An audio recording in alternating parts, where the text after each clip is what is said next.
Gentlemen, are we live? Hello, Now, welcome to the Xirtus.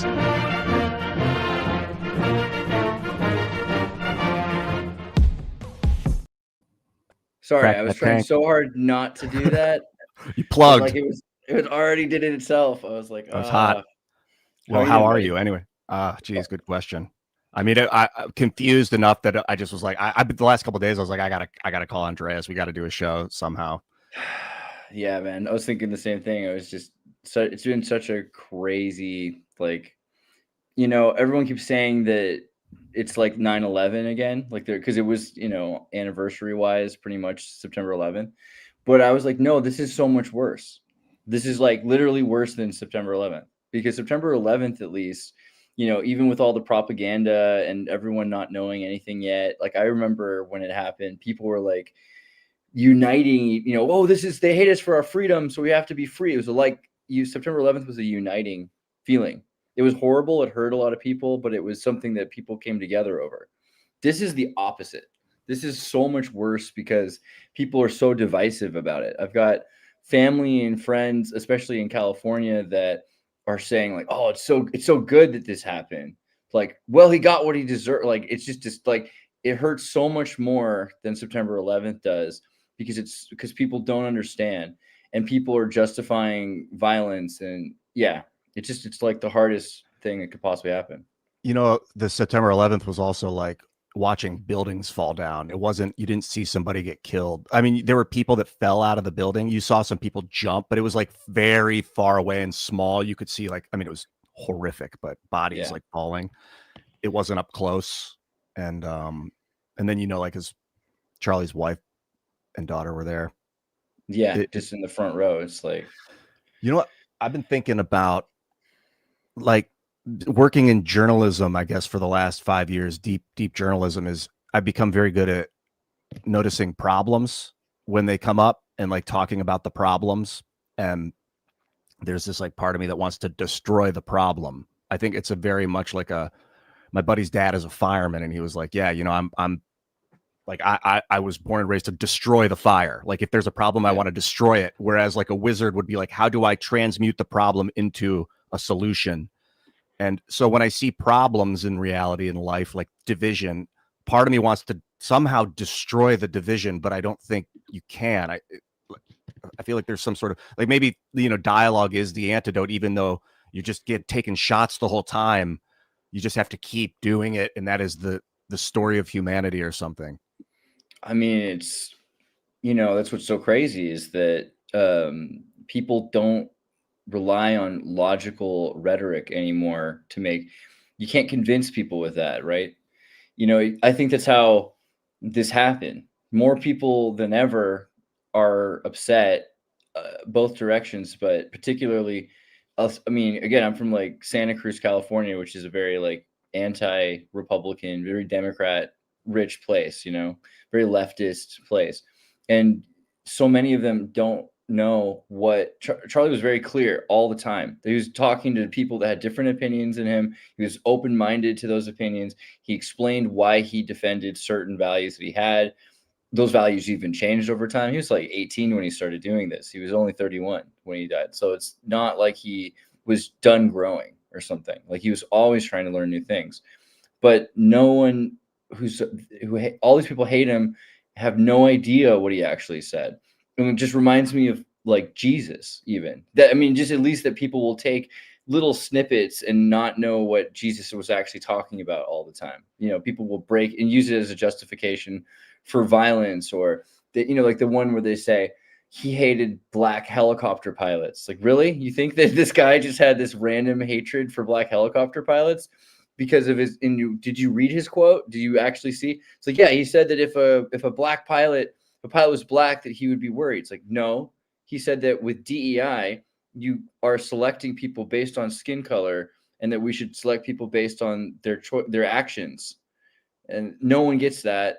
I mean, maybe the people that are already convinced, but that's not everybody. It's a huge amount of people that are convinced that he's this horrible person. I was reading my mom, she said, I could tell she was thinking, she's reading The Nation magazine. Have you, the Nation with the red cover? Mm-mm. I'm just gonna pull it up for a second because like it's worth seeing like other people's perspectives. Where is it at? Here, right here. So I guess the nation, his death is being used to call for on the far right. Here it is. Okay, here's the actual one. Let's not forget who Charlie Kirk really was. The right-wing influencer did not deserve to die, and we shouldn't forget them. But we shouldn't forget the many despicable things he said and did. Right now, his death is being used by the right to call for the persecution of practically anyone to Kirk's left. The left is the party of murder, quote unquote. Anytime you see a quote with like 5 words, it's clearly not the whole sentence. It's a comma in there. You can see they've just taken the quote and they've misspoke it. Ex-owner Elon Musk intoned on his Nazi-adjacent site. We shouldn't forget the many despicable things he said and did. Liberals are not the only ones who had disdain for Kirk. White nationalist Nick Fuentes had long feuded with him and recently attacked him for supporting his war on Gaza.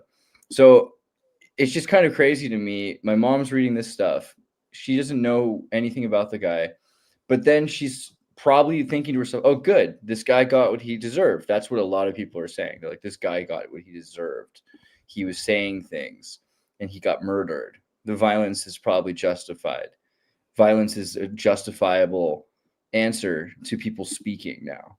That's the way. And then I think she thought about it. She's like, wait, Andy knows so many of these people. So she texted me like, did you know this guy? And I'm like, of course. I sent her the picture of me from Timcast where I first met him. Like, I don't know if it was actually the first time even. It's like the second or third time when he came with Vosh, right? Because he did a show, I think that right before, didn't he, with the young Republican guy from New York. They did a show. We met him the first time. But he was just such a cool guy to me. He was such a cool guy to me. And at the time, I was constantly thinking, like, I'm not really that right wing. I'm not a Christian right conservative.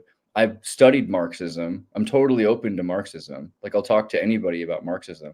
I'm interested in meeting Vosh. Like, let's talk to Vosh. Vosh wasn't really very polite or open, very warming to me on any level. Not to like be critical of anybody, but it wasn't like I was very excited about it. I had friends from California that were so excited about Destiny and Vosh. I met both of them and was like, whatever. Charlie was instantly really cool, like really cool to me, very polite and kind and warm to me, and was interested in talking about these things, right? He loved talking to people that had different opinions. It wasn't that he was trying to be a jerk to anybody, wasn't trying to be a jerk to me, continued talking to me when he had no reason to for a long time. And, so I said, yeah, he was a great human being. I said it to my mom. And so her response was like, great human beings aren't racists who hate civil rights. I was like, oh my God, like, what do you even do? Like your own, like I've had other people who are saying, you should cut off people that are justifying violence against people for speaking, or people that are saying that this is justified. You should just cut them out of your life. But it becomes really hard when that's 90% of the people I grew up with. That's like 90%. That's my teachers, my friends' parents, my own parents. It's just hard. I didn't cut anybody out. I've seen a lot of pain. I've clicked don't show me more content like this on the network because I want my algorithms to deprioritize people that are screaming about harming other people right now. Yeah. Or just posting about it. But I haven't cut anybody out. I've just put myself as vulnerable and real as I possibly can for everyone that's known me my whole life to see me in this state. Honestly, that maybe they can remember the humanity of when we were friends. And it's worked miracles. With what you were saying about your mom's first reaction, like, well, had it coming kind of energy. I think that there's this phenomenon where people are like, well, if he got arrested, he must have done something wrong. It's almost like it's impossible for the human mind to comprehend that something might have happened that was unjust. And so everyone's like, well, I guess like the people like before it happened wouldn't have been saying like he deserves this. But after it happens, they're like justifying, well, I guess it was I guess he did, mate. And they don't it's like liars don't get assassinated, like if everyone who's calling, they can't have it both ways. They can't say he was this racist liar, just this liar. And then also that he was assassinated. That's not the response you get. Like usually you just, truth is a claim that you can test and survives testing. That's basically all that truth can be. You can't always have, like Socratic absolute truth, but it should be something that you can test. And if it survives testing, and if it doesn't survive testing, then it's not true. So if Charlie Kirk had said something that was so untrue that you could prove it, then all you have to do is say that. You have to demonstrate it. You can even show that applying that logic in a different circumstance doesn't work. And then, that would have been a fine way to defeat anything he said. But, that's what he meant when he said, prove me wrong. And there were circumstances where he said, actually, I agree with you, or I can be open to this, or that does change my perspective, to all kinds of people all the time. He wasn't just constantly berating. It's also funny because they're like, oh, this guy just ganged up on college students. Like, dude, he was like 25, when he was doing a lot of this. He started out like pretty young. He wasn't that much older than college kids. A lot of these college kids are probably just, you got people at UCSD in San Diego. You can see some of the videos. They're not all like 19 or 20. A lot of these kids are in college or like a little older too, but they don't want to acknowledge it for a couple of reasons. One of them is that if he was murdered, who did it? That's why they've been pushing this narrative, like, oh, he's the guy who murdered him. He's a conservative Mormon, even though it's just that he came from a family like that, which is usually what happens. You get people super reactionary to the family they're from, and they are the opposite of what their family's like. But they want to make it that he was killed by his own people, right? Instead of that it was killed by them. And then to say, well, it's untenable, though. It's untenable to imagine that their side is evil. That because they want to believe, because if you're an idealist, then you have to constantly ignore the reality of circumstances so you can focus on the way things should be, the way you want things to be. And so not only do you pretend the world is different than it is, then you pretend the people you support are different than they are. And you can't emotionally handle this idea. Like I can, my mom, to know what's really going on. Like she's an OBGYN. She delivered so many babies.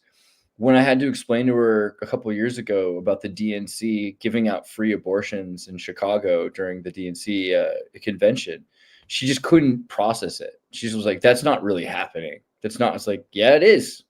It's like, no, it's not. I'm like, yeah, it is. She's like, no, you're lying. You're full of fake news. That's bull. That's nonsense. That's Trump propaganda. It's like, no, Mom, look at these pictures. Here they are. There are free abortions being given out at the DNC. And then it just goes over their head because they can't process it, right? Even if they're against the thing, they just can't imagine it's happening. Why do you think some people can and some people don't, or some people do and some people don't? It's not that people can and can't. I don't know about locking them into forever ways, but why is it? Is it a gut reaction? What, like physical gut health? I don't. Maybe, but I think it has to do with idealism. If you want the world to be a certain way, then you become so optimistic, you try to ignore the problems and just focus on the solutions. I don't think it's necessarily evil. It's a big part of it is just things should be this way, and it hurts too much to acknowledge that the world's full of cruelty. And I could be completely wrong, but that's I think a lot about kindness and compassion and communication. I'd like embody the virtue, be the virtue. And then I look at the same time, I'll say like political power, comes out the barrel of a gun. Emperor Chairman Mao, quote, horrible person to like. I don't want to quote people that I don't like, but physical force is why we even have the United States to begin with, and why it's so safe inside the box that we've created with military force. And kindness and compassion didn't win World War II. Maybe the leaders that were involved with winning the war were compassionate people, perhaps, but the guys on the ground, they weren't there to be kind to the Germans. They weren't there, and kindness. If they'd gone there to be kind to the Germans, they would have been killed, and then the Germans would have won the war. And then established, I don't know, whatever. So, but at the same time, like Jesus was an idealist. and people look up to that guy. But is that just like a fantasy? I mean, Jesus freaked out on people that were exploiting women and children and old poor people, and like got a whip and like yelled and like knocked tables over in the temple. Like he was screaming, like right before he got arrested and murdered, right? He went into the temple and he's like flipping things over, and he's like, this is like the house of God. And because what they were doing is they were taking like shekels that were no longer printed anymore. It was like Federal Reserve money. And if you wanted to get a priest to forgive, a rabbi to forgive you, you had to pay the church. You had to donate a certain atonement, but you had to buy the shekel from them, put it in the machine, and then they would take it out and then they'd sell it again, like an arcade. And he's like, this is ridiculous. You can't do that to these people. And, I think that's probably the thing people forget. A lot of the way they frame Jesus is that he was this pacifist who put up with the state exploiting people. And it's just not true, right? He was someone saying that the state's going to collapse on its own. You don't have to firebomb it or car bomb it. Like the state itself is already collapsing. Rome collapsed like 30, 40 years after he died, 70 AD, right? Like it was the end. It was clear. They couldn't maintain control. And he was saying that. And I think that's kind of the thing, is you can turn someone into a Che Guevara t-shirt. You can get so far away from somebody's belief structure that they become an image that's controlled. That's what I think is really scary about Charlie, is that he can't continue to grow as a person and show people what he's thinking about and use his sense of logic. He can be used now, like we were saying this earlier, right? Like you pulled up the quote that you had from, hold on, I tried to open it again and I screwed it up here. There we go. There's a Rahm Emanuel quote. He was the chief of staff of Obama. Can you control plus that to make it bigger? I don't know. Maybe control. Oh yeah, I can. Let me see. I can actually scroll my mouse wheel up. Ooh, that also works. The gamer move. You see it? It's this phrase, "Don't let a good tragedy go to waste," commonly attributed to Rahm Emanuel, served as chief of staff. Specifically, the quote, "You don't ever want a crisis to go to waste. It's an opportunity to do important things that you would otherwise avoid."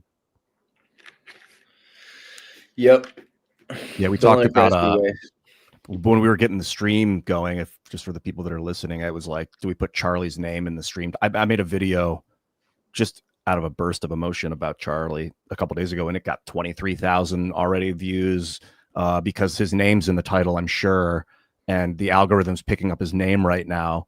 And then my couple videos after that, I got 1,000 each. It went from 23,000 to 1,000 because his name. If I kept putting his name in the title, I'd probably keep getting huge views right now, and I don't feel morally justified in doing that. Yeah. I mean, it's crazy because other people are totally going to do that. I mean, that's businesses are going to do that. That's what a lot of these journalists and press are doing. It's hard because so many people are doing it for either to use his name for good or evil. But I'm not sure if that's even fair to say one's good. I think it's evil to say that he was this evil man, like to say he was promoting violence or racism and all this stuff, when tons of people that I know, like we both know Olivia, she was going to do the show, but we're going to do it a couple of days now because she's a Breitbart, and Turning Point's got the vigil and everything that's happening, and so she's writing about all. It's like her free time is turned into nonstop Charlie Kirk media. It's all Rondeau. Yeah, Rondeau. Yeah. I mean, so she's a black female conservative who got at 17 to meet Charlie Kirk and be part of Turning Point.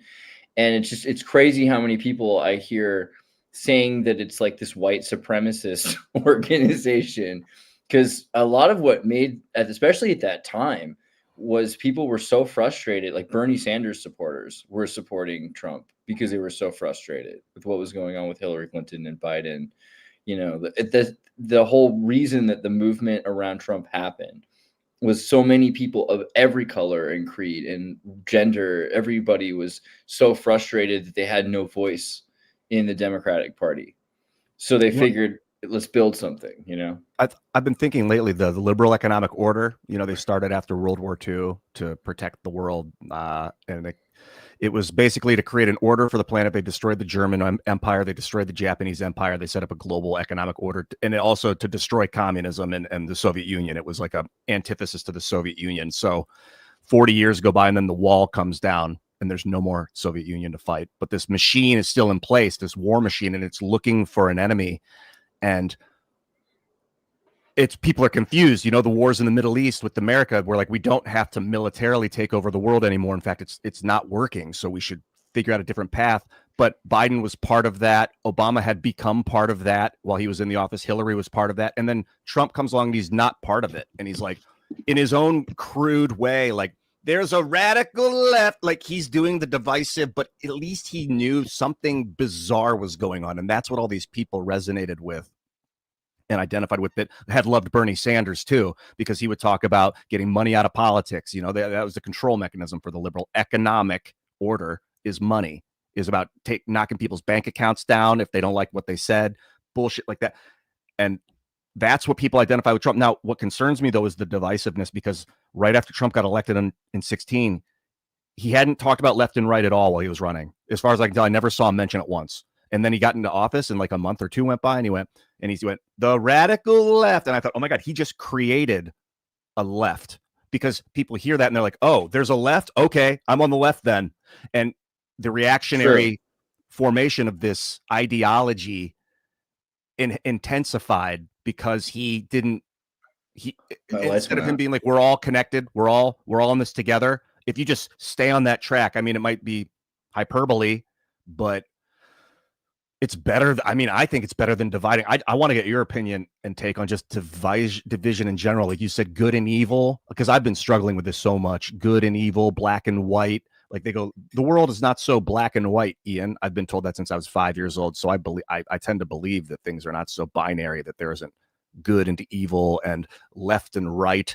And the world is not Republican and Democrat, but people that want you to destroy yourself will poison your mind with those ideas, so that you other those guys over there, or even maybe you'll think maybe they're on the other team, when there's no real teams. We're all humans trying to build this with our own, you know, and if people go psychotic, they go psychotic. That's a psychological phenomenon that we could talk about, but it doesn't place you in a camp or like on a side if your brain's breaking or if you've been manipulated or something. How have you been handling the division? Because sometimes if I say nothing, people get more. I watch people slowly fall into the left-right trap.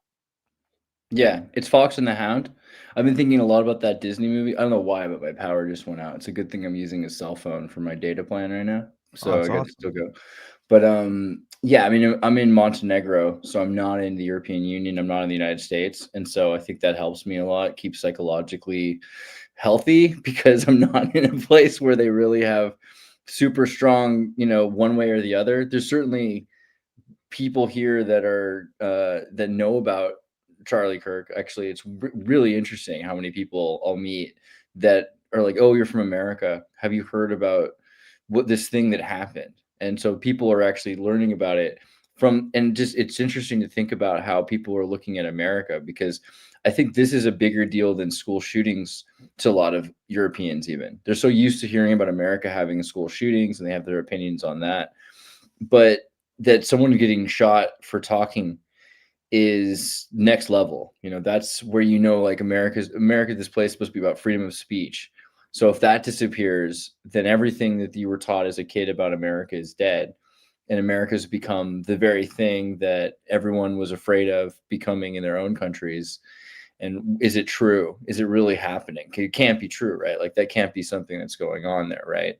But it is, and people know it, and so it's scary.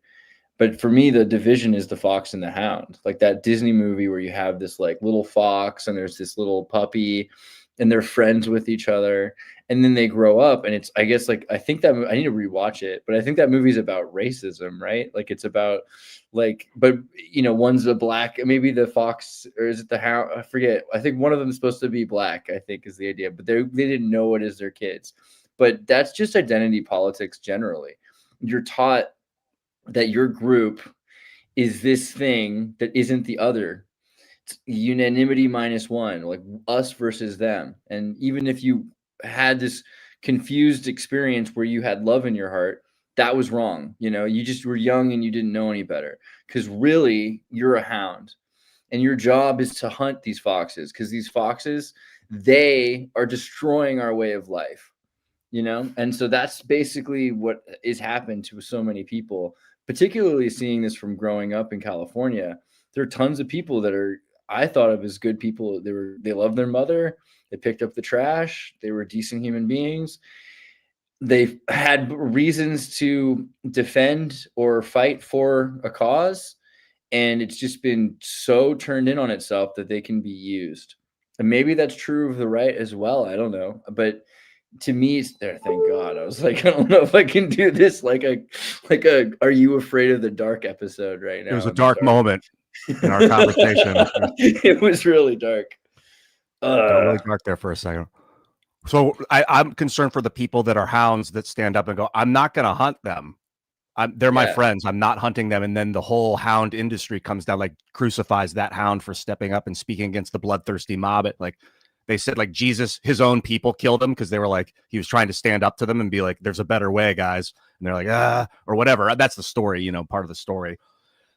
I am concerned that could transpire, and then people would keep their mouth shut because they don't want to offend the angry mob. The left-right thing, it's like it satisfies the logical brain. I just made a video about it about an hour ago, where there's something about, I call madness. I mean, obviously I'm not the one that, there's the term madness. People go mad, people are mad.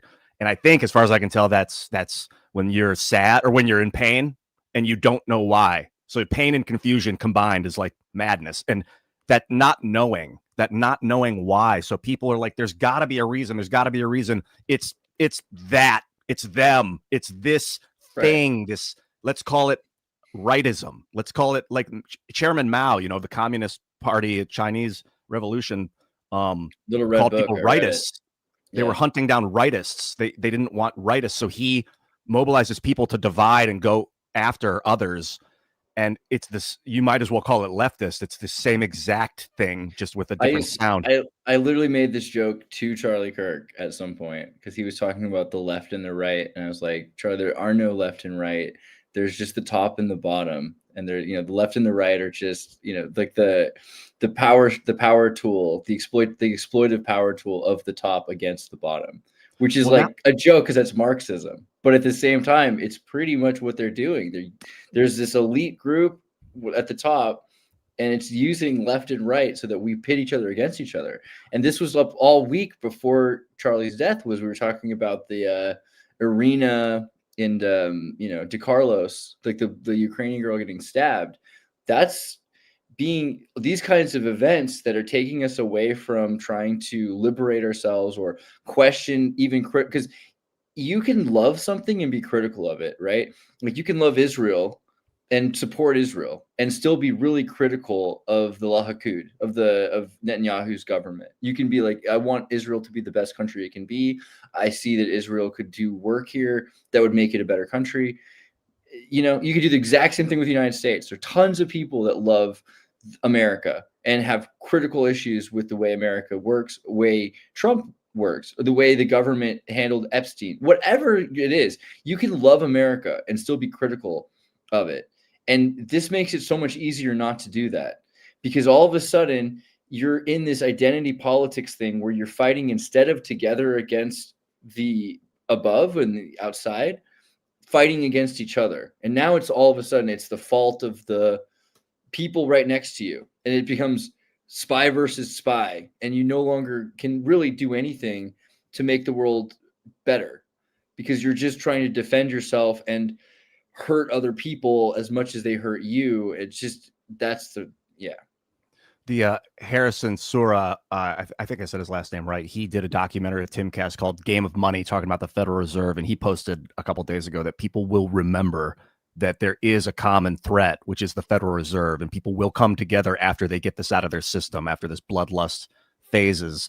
But, talking about like the sides being like those at the top manipulating the system, which obviously there are people since the dawn of man, the power structure is like, how do we subdue our populace so they don't revolt? Let's feed them what they need, what they think they want. We'll give them bread and circus. We'll give them, books to read that we wrote or that we made sure the right books.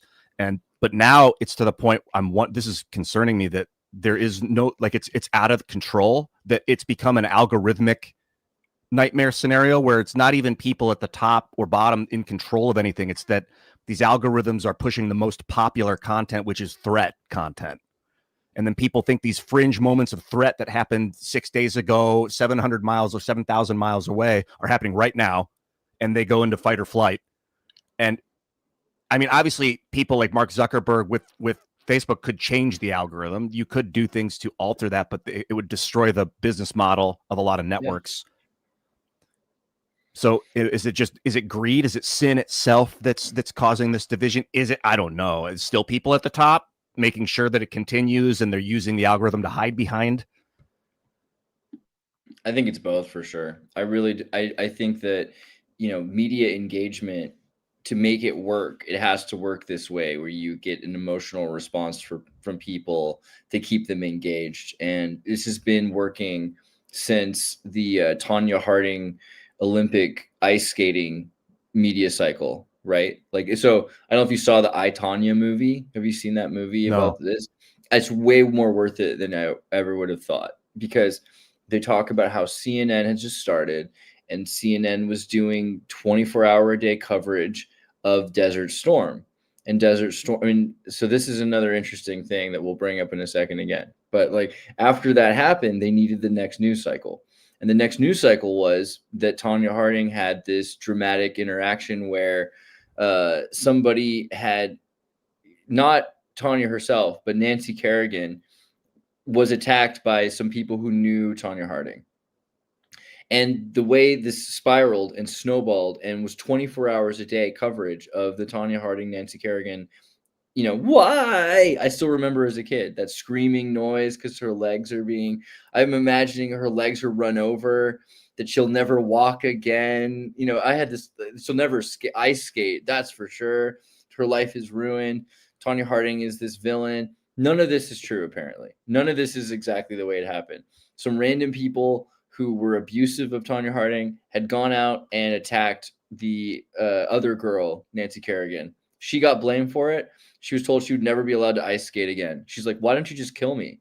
I would much rather be like, just execute me. If you want, like, all I am is this ice skater. Just execute me, please. I don't need to live if you're going to take away ice skating from me.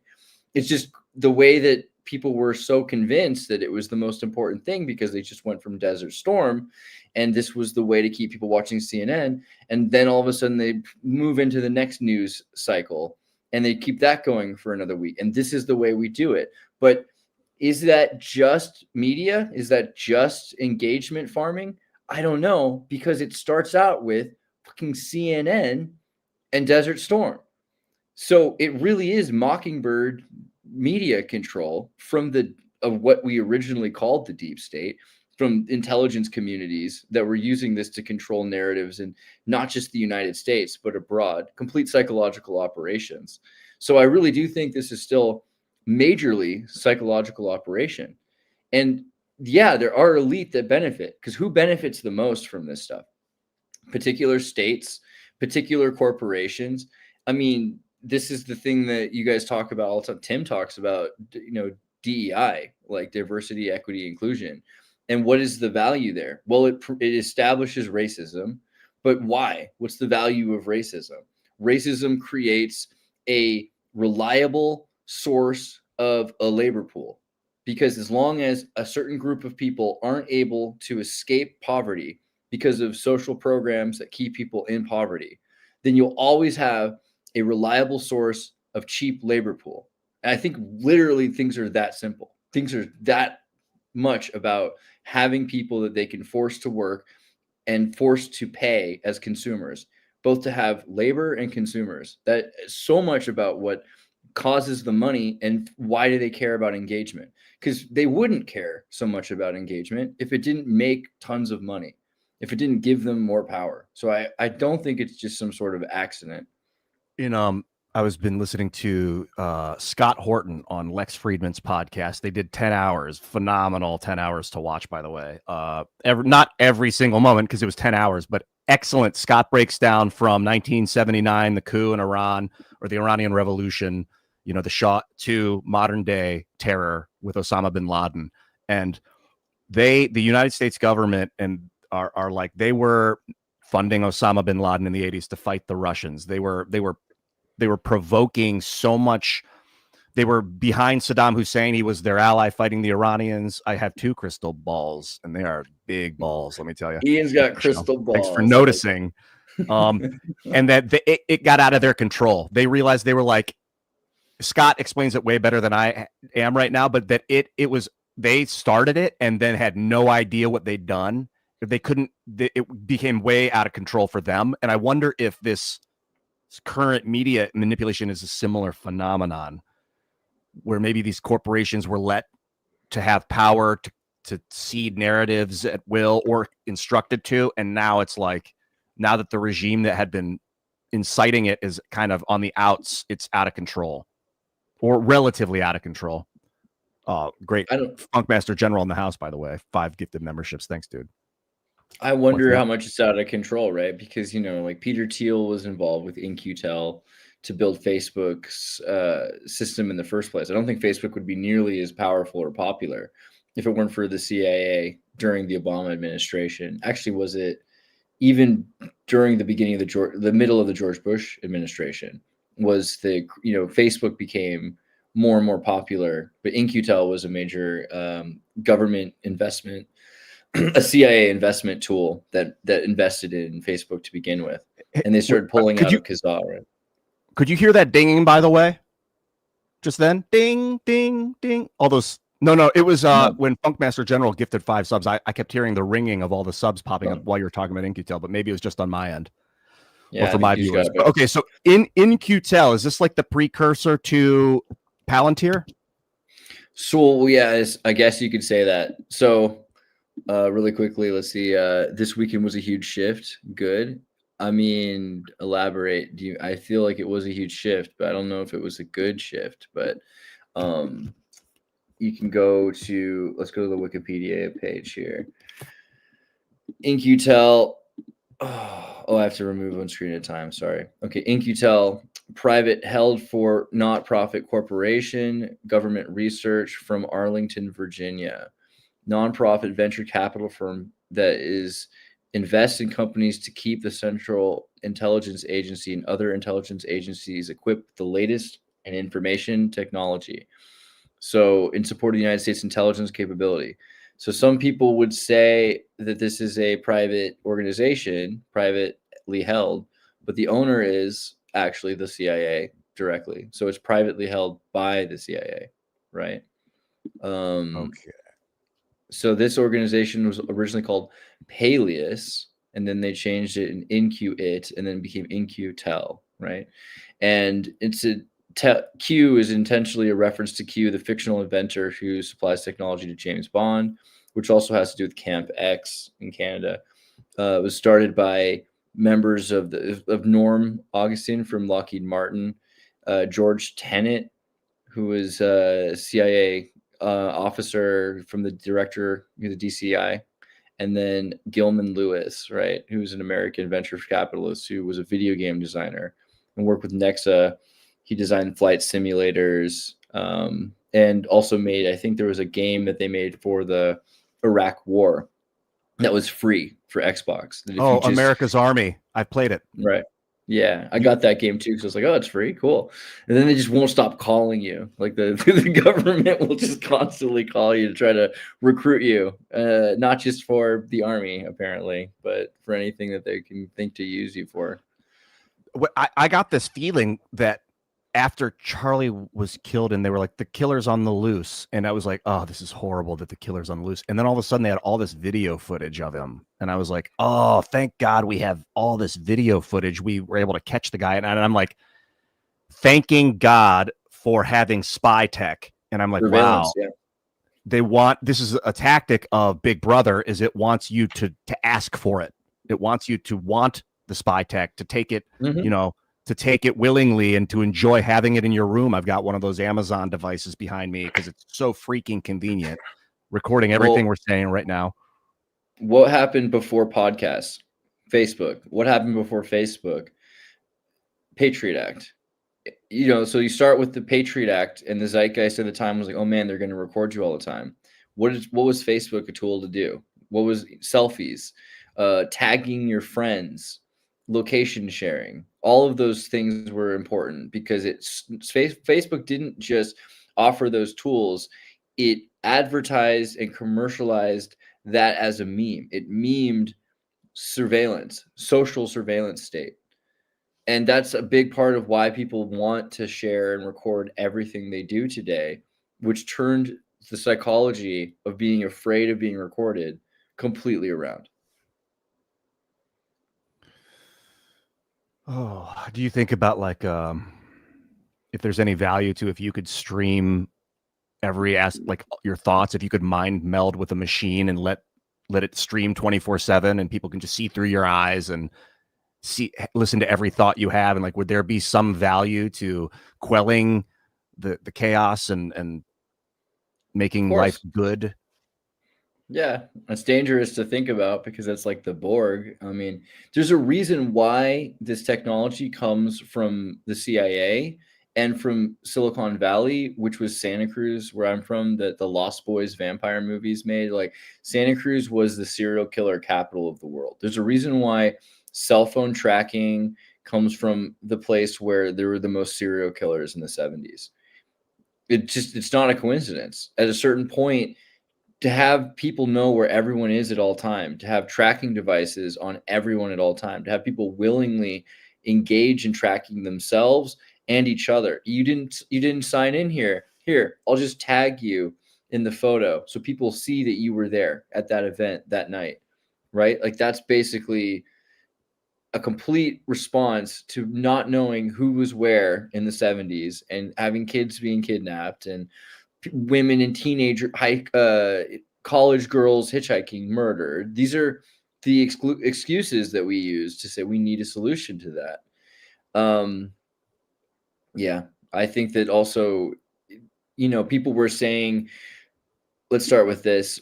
I'm going to read these super chats. Max says, this weekend was a huge shift good.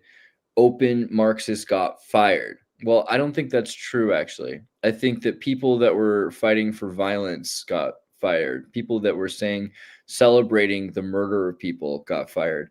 There were definitely plenty of them that don't have any idea about what Marxism is, right? And there's plenty of Marxists out there that don't support the murder of Charlie Kirk. I would almost say I'm one of them. Like I've studied quite a bit of Marx, to be perfectly frank. I wouldn't say that I'm really a right-wing Christian conservative. I mean, I might be a lot more than the people you think of when you think of Marxist, but I don't think that's an accurate thing. I think that this is a label like the fox and the hound. Most of humanity is good. I don't know anymore. I wanted to say I agree. I just don't know anymore. The line, it is said that the line of good and evil runs through every man. It's an old, tote of wisdom. It's very true. I think most people seek to be good, whatever they think that means, and they seek order over chaos, whatever they think that means. But at what point is totalitarian spy tech control state actually order? Like, if you can't deviate, is it really order, or is it like forced chaos? If you can't control your own behavior, it's not really order. That's not real order. That's like another form of extremism. It's still extreme. Yeah, order can be extremism, though. I mean, I think extreme order exists, right? And then that's a form of chaos. Like if I can't maneuver, it's like if it's your order that I live in, then I'm in a chaotic situation. It's a challenging. That's like a brain path that I would have to light up and train to explain over and over. But I guess maybe it's better to say at this point that it's extremism. That either too much in either direction of extremism is a bit dangerous. Extreme order and extreme chaos. Yeah, I don't know if I would call it chaos, but I think it's at very least the restriction of self-determination and self-realization is evil because it destroys phenomenological diversity. I think that part of the meaning of life is phenomenon and diversity of phenomenon. And if you're unable to commit or create new ideas, then it's basically death. I think it's close to death if you're not alive anymore. That's like The Matrix, the movie. I brought this up a few times. That Neo was the corruption. He was the chaotic good in the system there to corrupt the lawful evil system that had the totalitarian state. He was chaos in that system. To a man outside, he'd be like, well, no, he's trying to bring order to this bizarre, twisted, control mechanism. But I think in that instance, he was the relative chaotic force for good, the disruptor. This is but his passport expires on September 11th, right? That's what predictive programming maybe. And Charlie passed away on September 10th. Not that it.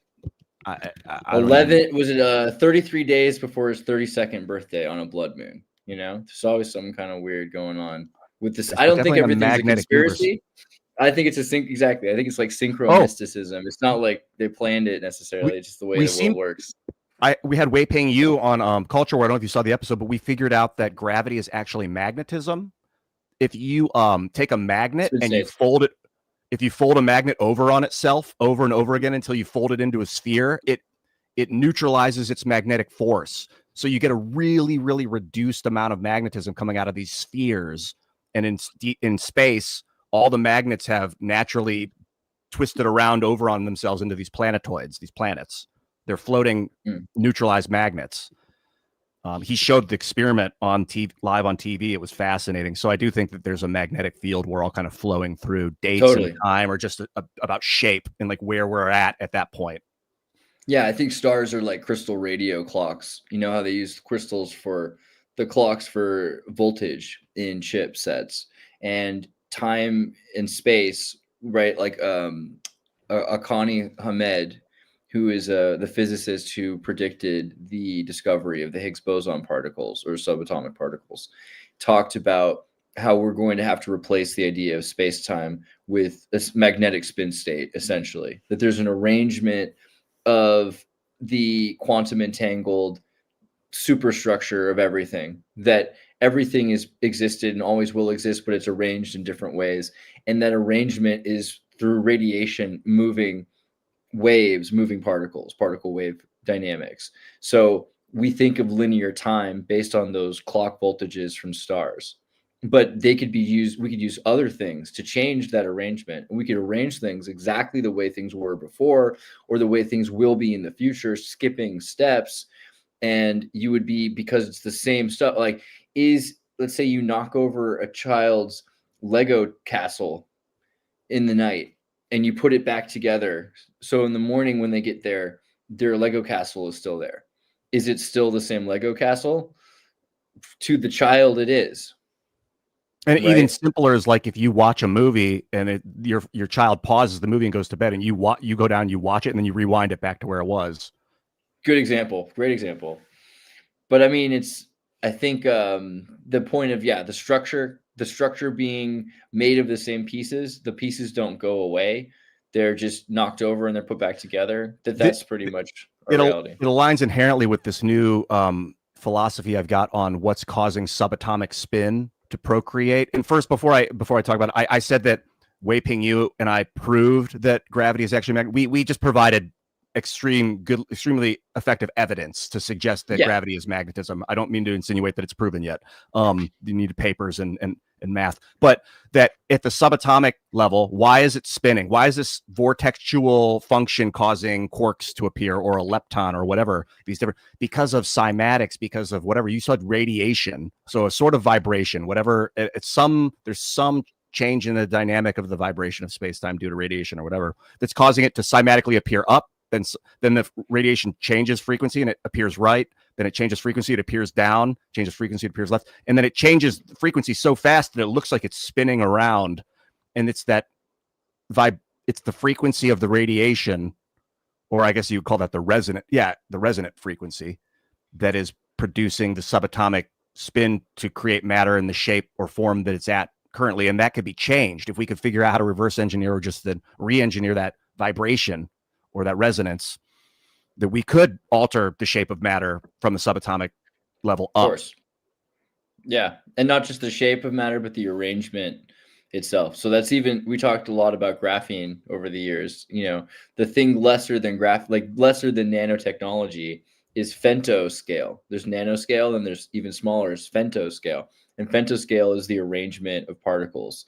And if you can rearrange Higgs boson subatomic particles in a way that maybe very soon we will be able to. I mean, I think this is the big Ray Kurzweil idea of the singularity, is that you can use AI and nuclear fusion to change the arrangement of everything to a way that we can predict would naturally happen if choices were made and time led a certain decennial path, that we'll be able to control what time itself is doing. We'll be outside of time. That's the whole Dimension X idea, that we're outside of time and we're able to go to any arrangement, so any moment in time, not just any moment in time, even times that we can't have achieved because we didn't make the right choices, right? Like there's a path where you have you know, you grew 4 feet. I don't know exactly what to say, like whether you're a rich person or a poor person based on certain choices that happened, or maybe based on choices other people made. Maybe there's a you that grew up in a world where September 11th did not happen, right? That arrangement could be predicted, algorithmically described, and achieved, where we create an entire vacuumous universe space where you can live in that world. At the very least, altering the memory, human memory, which is an interesting phenomenon. It's like a shape and pattern of neurons, or that's like a crude way of explaining it at this point of humanity. But if you could alter the memory of humanity, like what's September 11th but a memory at this point with some documented Right. evidence?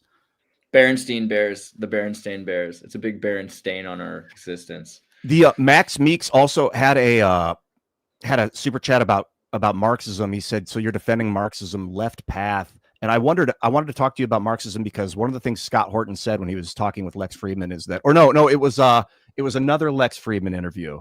It was another one about, oh, what is his name? And I'll pull it up while I'm talking. And they were I could say, yeah, go ahead. Sorry. oh, what were you saying? Yeah, you I was talk just while gonna I pull this up. I was just gonna really quickly say, like, so Marxism is interesting, and it's like a vampire or Frankenstein story. It's this idea of capitalism as a monster, right? It's this metaphysical materialist horror story. But they keep saying Marxism has been tested and failed for 100 years. I don't know about that. Like, so really, what's happened is people have you know how like corporations use gay pride. That's basically what's been going on with the word Marxism. Like, so think of some people like Michael Bloomberg, Warren Buffett, Tom Steyer, Bill Gates, Jeff Bezos, Larry Page, Sergey Brin, Eric Schmidt, Reid Hoffman, Pierre Omidyar, the guy who started eBay, Mackenzie Scott, Dustin Moskovitz, Reed Hastings, Al Jabbar, Sultan Al Jabbar. What do these people have in common? Well, they're all billionaires. They're all the elite. They all bankroll and promote these quote unquote leftist, Marxist, progressivist causes. Why would they do this? You know, why would, if you were really the elite, if you've ever read Marx, it's not about the elite. It is, but it's not promoting or advocating for the elite. It's promoting for the proletariats to all work together to stop the trillionaires from controlling the destinies of the everyman, right? So why would the elite promote Marxism? Well, because it's good business. It's really good branding. If you're going to control people, you want to convince people that they're doing it to themselves, that they're doing it for their own benefit, that there's a reason to take money from the middle class and the upper middle class that keeps the trillionaires and the billionaires in power. And you can also keep people poorer, right? What we were talking about earlier with the social programs that, I mean, if you're a corporation and you have to pay for your workers' pensions, it's expensive, right? So if you make taxpayers socialize these social services that replace pensions, it's cheaper for the plantation owner. So the most intelligent, or the most the best at making money slave owners, plantation owners, are going to figure out how to convince the slaves that they're free men that want to pay taxes, that want to give back all the wealth that they're actually able to, any wealth that they're able to accumulate. in this feudal system, right? Because I don't think this is a Marxist system. This is just feudalism, and people will call it neo-feudalism, but it's not really neo. It's barely any different than it's ever been. It's just feudalism, where you have an extreme oligarchy that owns everything. This is like the Rockefeller technique since the Federal Reserve started and before it. They own everything. You don't. You get the permission to use it like a serf, or you get the permission to maintain it like a villain, right? The lord under. So you have the lords that own everything, the villain that is managing the property, and the serf, the peasant, that is working the estate. And that's not that. I mean, that's what Marxism talked about, but it didn't promote that. That's exactly the system that it talks about trying to get rid of. And so it's interesting to me because Marxism is the same system that the Republicans promoted in the 1930s, right? It was Trotskyites were the neoconservatives. They were very much anti-Stalin. And it just, I don't know. It's interesting because the words are so misunderstood. I don't think that people really know what they mean when they use them. So you're saying that people are using fake Marxism? Is that what you were saying? Is that these trillionaires and billionaires are getting people to think that they're all part of a proletariat uprising and that they're in control when in fact it's more of a feudal system? Yeah, and they pretend they're gay, which is I mean, maybe some of them really are gay, but like the idea of the LGBTQ, like, oh, we here at British Petroleum really love the transgender people. We really care. Like, if you love gay people and you love trans people, drink a Bud Light. Like, I mean, really? Are people this easy? Are people really this easy? I don't even know what to say. I honestly don't know what to say. Well, the reason I brought it up, I pulled up another video or image that you can pop on the screen. It's a Lex Friedman interview with a guy named Rick Spence. He is a brilliant man who studied secret societies, ancient history. Here's the Scott Horton interview, by the way. Check it out. It was I love this. He's one of the great historians of our day. He's a brilliant encyclopedia, Scott Horton. But Rick Spence, this episode is transformative. He was talking about how, well, he's talking about a lot of stuff, but he said that at one point that the Chinese are not Marxist. It's a kind of communist. Is it more of a, and maybe I was going to ask you if you know more about that, like what's not Marxist about it? What changed? What type of communism is it? If it's even a type of communism? Well, I mean, I wouldn't say it's communism. It is state capitalism, which I think you could describe as something that's from people that studied Marx to some extent. But China, the People's Republic of China, PRC, is a system where you have an inner party, like the Communist Party is their name. They own all the businesses, and then because of Rockefeller's LEAD program, which I can show you in a second, Rockefeller LEAD. It was an environmental organization, leadership environment. There it is right here. Environmental stewardship for social impact. They built this actually after the Glasnost period of the Soviet Union to bring Pepsi into the Soviet Union. And the deal was that Pepsi was going through Somali pirate waters. So they made a deal with the Soviet Union to get nuclear tankers and Kalashnikovs and things like that. So that Pepsi was the most well-armed military power of a corporation in the world. But they made certain ideas of 51%, like you could have free enterprise, but 51% of the free enterprise would be owned by the state, right? And what is a state? So Weber defines a state as the monopoly of violence. So the state's allowed to murder people if they don't follow due process of law, or if they don't pay taxes, or that whatever it is, they have the monopoly of violence. They can have a police force. So 51% of the corporation is the senior majority share is owned by the state. Even if it's your idea, you're the minor partner, right? You're just this person who has whatever, as long as they let you do what you want to do, you're fine. But as soon as the state doesn't like it, they can shut it down. But it's still a form of capitalism. And it's actually, there's nothing wrong with that, in my opinion. I think this is a good idea. Capitalism is a very valuable thing. I don't think capitalism has really been tried. You know, people always say communism's never been tried as a kind of a joke. I don't think capitalism's been tried. Maybe capitalism existed in the 1600s and the 1800s in Native American circles. I always think like Cherokee were probably capitalists. Like the Navajo are kind of the only capitalists are people that are living in wild country that take a buffalo out of a herd of buffalo and they make jackets out of the skins after they eat the meat. Capital gains, right? Actual capital gains. What we have today is maybe the closest thing that we have to Marxism today is that because the oligarchy controls everything, instead of an equal human state, we've equalized corporations and we have redistribution of wealth decided by democratically by these corporations. So they can take all the resources and they can move it over here. They can take the iron to make steel. They can take the steel to make cars. They can socially, I mean, George Bush socially bailed out the automobile industry, right? In 2007. This is maybe the closest thing you could say. We have not really a capitalist system, but China has closer to a capitalist system, or at least they did for a long time, because from 2002 to 2012, they were constantly trying to make companies that came up with new ideas, that made new products and sold those products in order to have as much control over Western economy as possible. So I would say, yeah, like China's very much a capitalistic nation.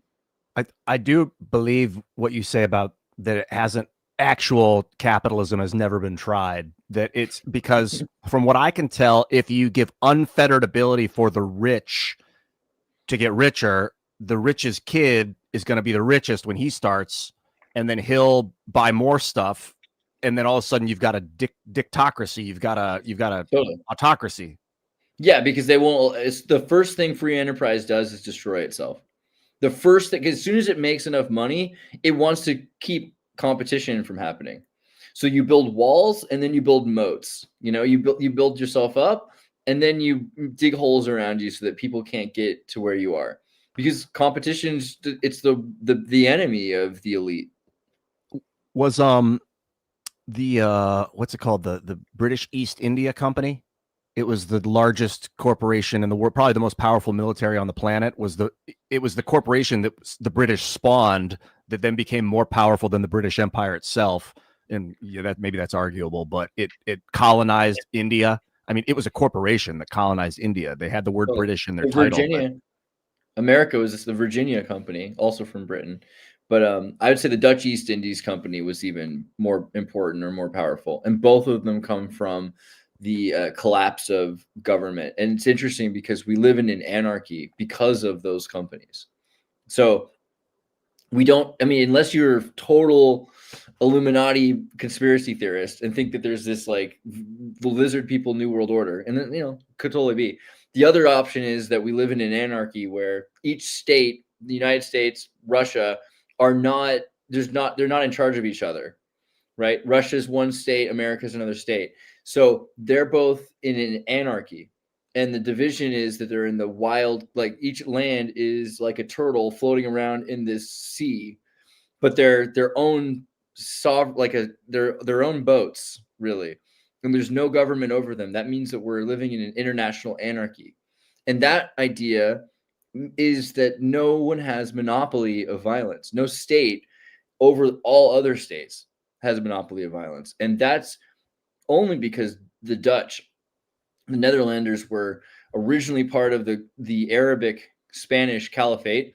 And then the Spanish, they kind of seceded from the Caliphate and became in 1492 a Catholic state that rejected Islam, right? And they got rid of Maimonides and they had the Spanish Inquisition and everything else like that. Then Spain lost control over Holland. And Holland was finally like, look, we're tired of paying taxes to anybody. We're just going to stop. We're going to just be our own country from now on. Or better yet, we'll have the Dutch East Indies Company. They'll go out and they'll figure out how to have neocolonialism in Indonesia and everything else. And that was the beginning of, I think, even, you know, the Western, like New Amsterdam colony that became New York. All these things, it's really because of the Dutch. in their corporate structure. So Britain followed in pursuit, and their navy was in ruins at that point. So the British Navy took over the commercial vessels of Denmark, and that was the beginning of the British East Indies Company in trying to pursue what the Dutch East Indies Company had already achieved. And you said it, because it was a corporate alliance, that spurred anarchy amongst the states. Totally, because a state has to have monopoly of violence, and a corporation can't have monopoly of violence except over itself. So you can think of like Las Vegas. Las Vegas was outside of the purview of most of the government. They had these big buildings, and it worked the same way the Sicilians used to do things, where you have kind of chieftains and lords that are over. The Sicilians also were at one point part of the Mafite, which were a group under the caliphate that did the jizya tax. So you'd pay protections for the Islamic Empire at the time. And they would be the ones that would get, this is where the mafia word comes from. Mafia comes from the word mafit before it becomes, the gentleman or the silent one. Thank you, Bikini Truther. That's awesome. Super sticker. But yeah, corporations are coming out of guild law, and there's a lot of benefits to the corporate structure because they have to be competitive. I mean, it's interesting if you think about it, that a corporation should police itself, because otherwise it can't make as much money. If there's corruption in a company, then you have to look and see, is there somebody who's, taking money out of the cash register? Or is there someone stealing stuff out of the back of the truck? Or, so you would police yourself. And then, like, lately, speaking of policing yourself, like, I'm thinking of, well, two things I was thinking of. One is that I kept having this thought that the British Empire, the British monarchy, could at this point become a corporation, and that could be a way, because primarily their function is land ownership. Then they could have their value, and then they could help spawn a republic for the people to let them have true self-determined governance, as true as we do in the United States, or something along those lines, and that king would be venerated as a hero among men for all time, and then their family would also maintain wealth and be one of the richest families on the planet. And it could be, but I don't know. It's a big ask. It's just a consideration. The second thing I was thinking about, policing yourself as a corporation, is like the new world order that's being established as we speak. We're kind of part of establishing it right now.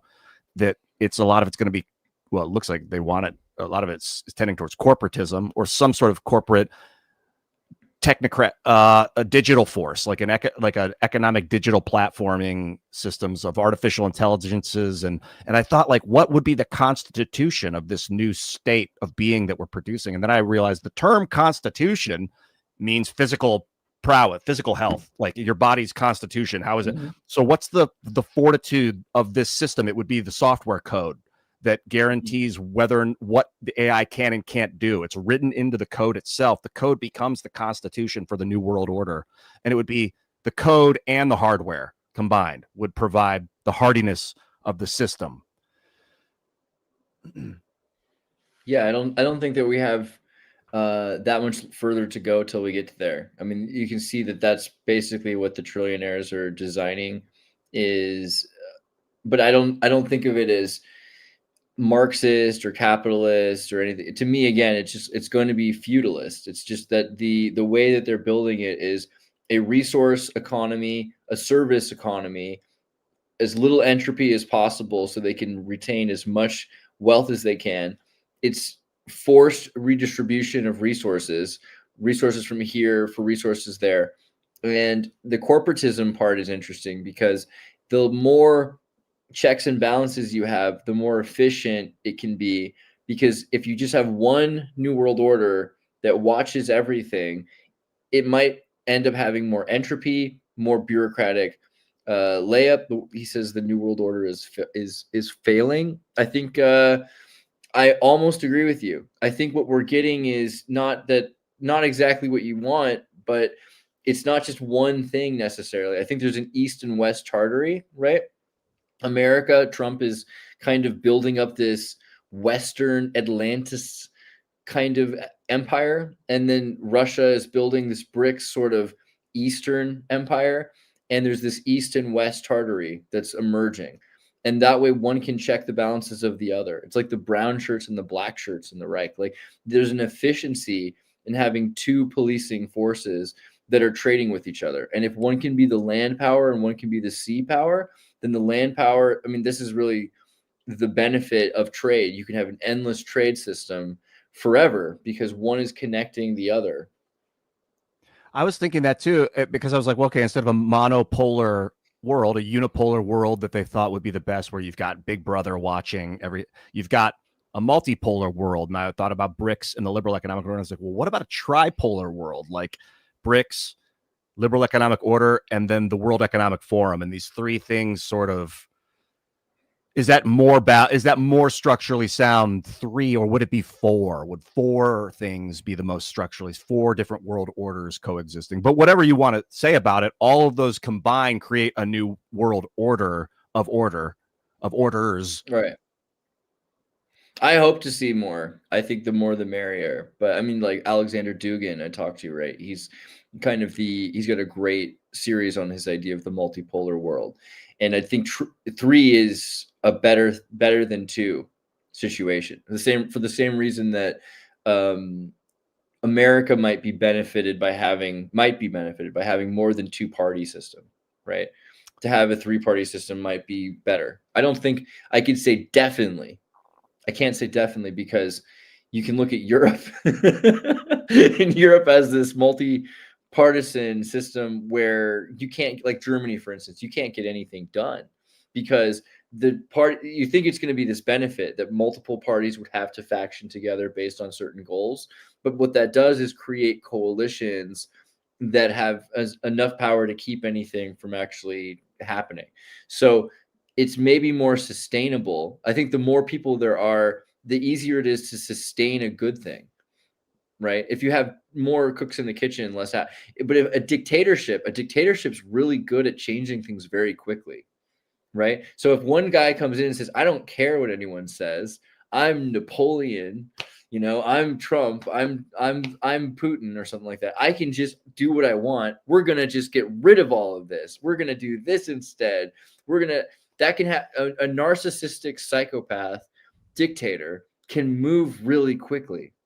And usually they end up dead, and then you have to build a democratic process of some kind to try to hold on to as many good things as they did as possible. Like any positive changes, you want to try to sustain those as long as possible, right? So that's when you end up having a multipolar system because they're going to agree, well, we all liked that. Let's keep that as long as possible until it stops working and a dictator takes over again. If the multipolar system creates structural soundness where it's harder for things to change, things change slower, I would imagine that we would have a world with, and it's not like that's an infinite scaling. I imagine there's some sort of diminishing return at some point, but even so, maybe not. Maybe that's why individual self-determinance is so valued in the United States, because of the structure, the soundness of structure. But that a system could warp into a monopolar function for a moment for someone to make a quick change, or like an artificial intelligence to offer advice on how to make a quick change. That would be like the monopolarity. And then, but there's a bunch of like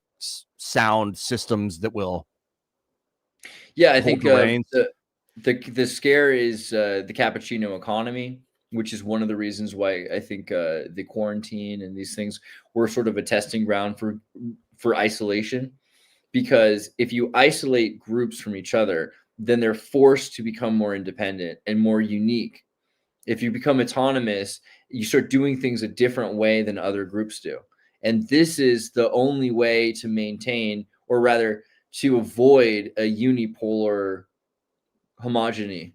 Because eventually that's what happens. If you have a cappuccino economy, everyone becomes similar to each other. We've seen this in our lifetime. The world is so much more similar today everywhere you go than it was 20 years ago, let alone 100 years ago. Now, if you go, anywhere you go at this point has the same kind of lights and energy. It feels the same. Like I used to remember 20 years ago, I would go to Indiana or Illinois, and it felt, maybe 25 years ago, 26 years ago, it still felt slightly different than California did. Now I feel like they all just kind of have the same Wi-Fi signal or something. And when I went to Europe, it was even more strange. Now everything in Europe just feels like the same Schumann resonance, the same frequency. You said that when we went to South America to Chile together. We were in Chile and you had been there before, and you kept saying that while we were there in like, what was it, 2018, 1918, and you kept being like, it was so different 10 years ago or whatever. What year was it before that you had been?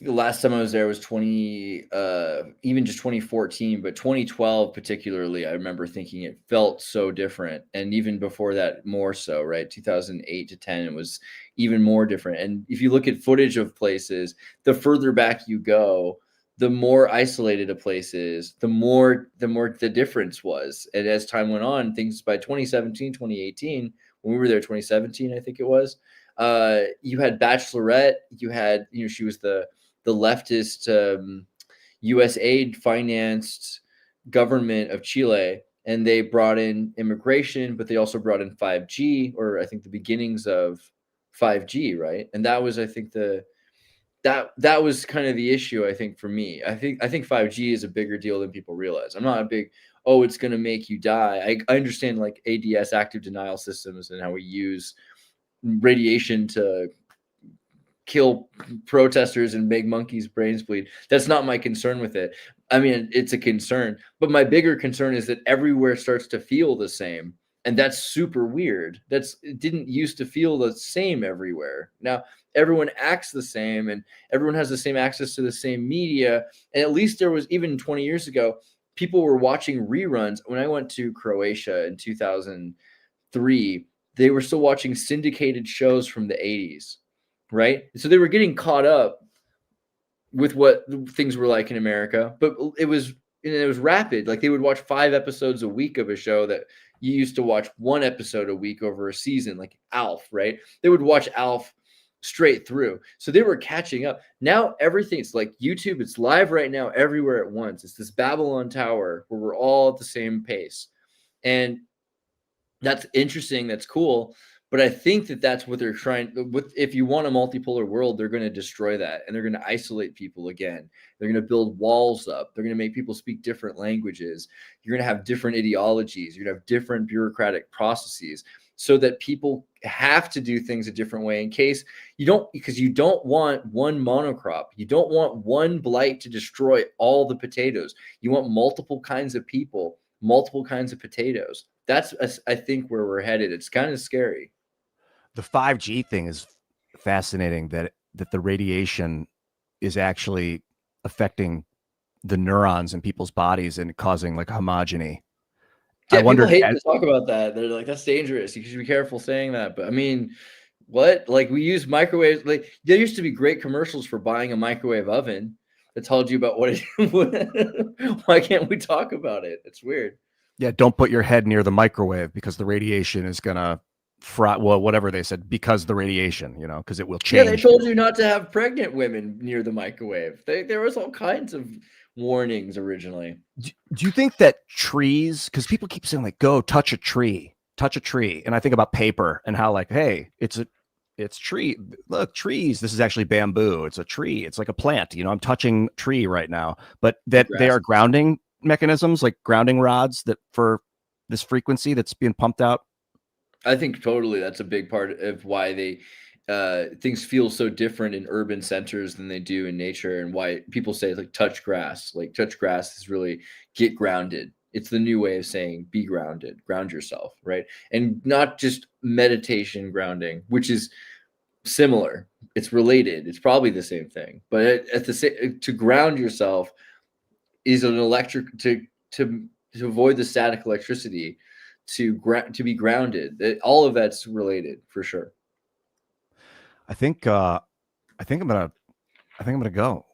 I'm gonna call it. Did you have any other? Yeah, I'm thinking about going in the sauna and just going outside. Actually, going outside and looking at trees and being in the grass. Now that we're talking about it, I'm feeling it. It's beyond my brain now. My body requires maybe go for a walk too, get some exercise. That's good. I should probably do that too. It's about 9:30 p.m. here, so I'll probably go. Like, I'm walking around Kotor. There's like a beautiful cove right here, and I can see like the lights. It reminds me of like starships in space, the way it just kind of like reflects across here. So you're looking out at a cove right now at a Oh, that's awesome. Yeah, You got the it's beach in pretty the good. background. That's looking Yeah. good. The pigs on the hanging. Oh, I don't know if you've ever read this. I don't know if you've ever read this book, but I just acquired it. Oh, of Animal course. Farm. Yeah. Animal Farm is one of the This most is like important books ever. I think George Orwell wrote this after 1984. I'm not sure which one he wrote first. I No, think first. he wrote this First. first. Yeah. I read So that's 1984. Oh, what's that? I was gonna say I like Animal Farm better than 1984 because it's more optimistic. And yeah, this is like the path to totalitarianism, whereas 1984 is what happens when you're already there. Yeah. Animal Farm is about democratic process that leads to totalitarianism and how people will work together to take away their own rights. I would compare it to Cromwell. So if you look at for a while they killed King Charles in England in 1620s. They cut his head off. And there wasn't a king of England. They had basically a democratic government until 1660s. It was they asked Charles II to come back from his son to come back from the Netherlands and run England because Cromwell became the Lord Protectorate. And as there was more democratic process, they thought there'd be more rights, but it was the opposite. People were taking away rights from each other. Like, well, those groups shouldn't be able to do that. Well, we can't just make a law against them. It has to be about everybody. That's fine. We won't do it. And then the other group would say, well, they should be not doing this. And within 20 years, it became like a British Sharia state, right? And this is, I think, what Animal Farm shows is that people working against each other, democracy can lead to a dictatorship very quickly, right? This makes me think about how people are saying that it should be illegal to glorify death, Charlie's death, particularly in this instance, and that people are on social media saying I'm glad and things like that. I mean, if an employer wants to fire their employee for any reason, you don't even need a reason in a lot of places. Okay, I understand that, but to make it illegal, like I keep reminding people, it's legal to glorify death. It's legal, and we're not. It would be a bad thing to change that right now, because then what's next? That people would be like, well, I'm going to make an exception. It's vapor Sharia. Yeah, people need to stop trying to make the world less, to take away liberty. Like I think Charlie would be pissed. Like he loved liberty. That was kind of the whole point. But then my own counter to that thought of like, don't make it illegal to glorify death is like, if someone made a deep fake video of me getting killed and started circulating that, I would want some sort of recourse to have it taken down, taken it away. Just like it's not just an image. It's not just a statement. It's a moving image. It's 60 statements per second, or 60. It's what is it? A picture's worth 1,000 words, and a video's worth 60 pictures per second. So that's 60,000 words per second. A video, even if it doesn't say anything, it's still producing that kind of influence. And like, at what point should people have legal recourse to have something about them taken down? I think people naturally do unless they're public figures. I think you and I are screwed because we're suffering from something called infamia. So if you had privacy, you have your right to your own personhood. But once you put yourself into the public space and your identity is public, then you're kind of screwed because your identity to a certain extent no longer belongs to you.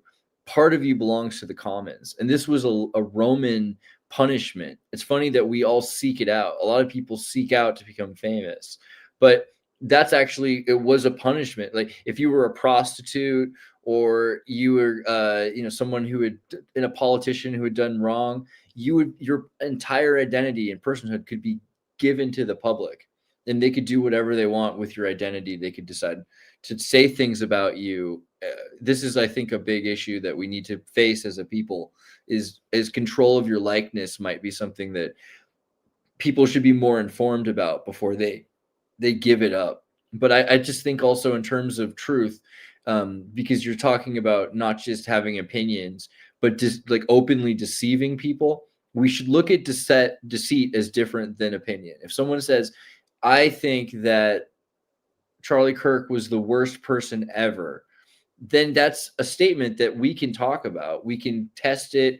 We said earlier, truth is a claim that withstands rigorous questioning. If we want to question that and prove that they're wrong, that's the best way to do it.